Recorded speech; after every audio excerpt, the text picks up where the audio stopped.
In this video, I'm talking about my preferred time-lapse app from the App Store on your iPhone. Because, as you would know, the built-in time-lapse app limits itself to full HD footage, and we have a lot more pixels on this iPhone sensor. So let's download and open Skyflow, which is free by the way, but has paid features built in the app, and let's run you through all the settings. You can shoot the selfie camera as well. That's me, hi. You can use all the lenses that are on your phone, so 0.5, wide or tele. Wide is more like normal, I guess. You can tap the resolution to change the resolution. I would go obviously as high as possible, 4K, and then you can shoot RAWs as well, so JPEG and RAW or just JPEG. You can adjust or lock in your ISO, shutter speed and exposure value compensation, as well as your white balance, which is very handy. I like to lock in my shooting settings, but if you're in a changing environment, you can let those run freely and go into day to night modes. For example, you can see how many frames are left in your storage on the top right, see your battery level as well.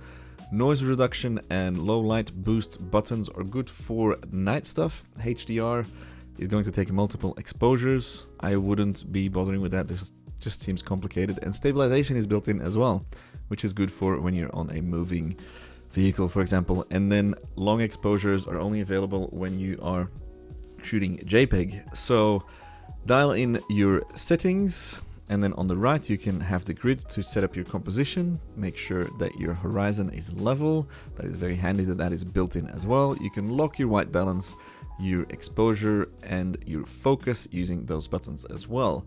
Very impressive features in this app. If you long press the screen, it shows you just what you're shooting, and you can do the same with the little button on the bottom right.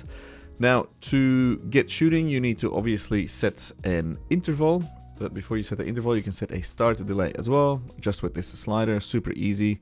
If you tap that, you can use the numerical keypad to set your settings, but I'm going to not set a start delay. Your interval goes from 1/5 of a second, or one every 1/5 of a second, I guess, up to a couple of minutes, I think 5 minutes, and it shows you your capture time at the bottom as well in that little frame. So that is quite handy if you are adjusting your frames and your interval, that you can see how long it's going to shoot for. Dial in at least 250 photos is always my preference, but let's go with 300 frames here. You would see that's 15 minutes of shooting. And then if you hit the start button, it's going to just record. My screen recording disappeared sadly, but I will show you the footage that it made instead, which you already saw at the start of the video.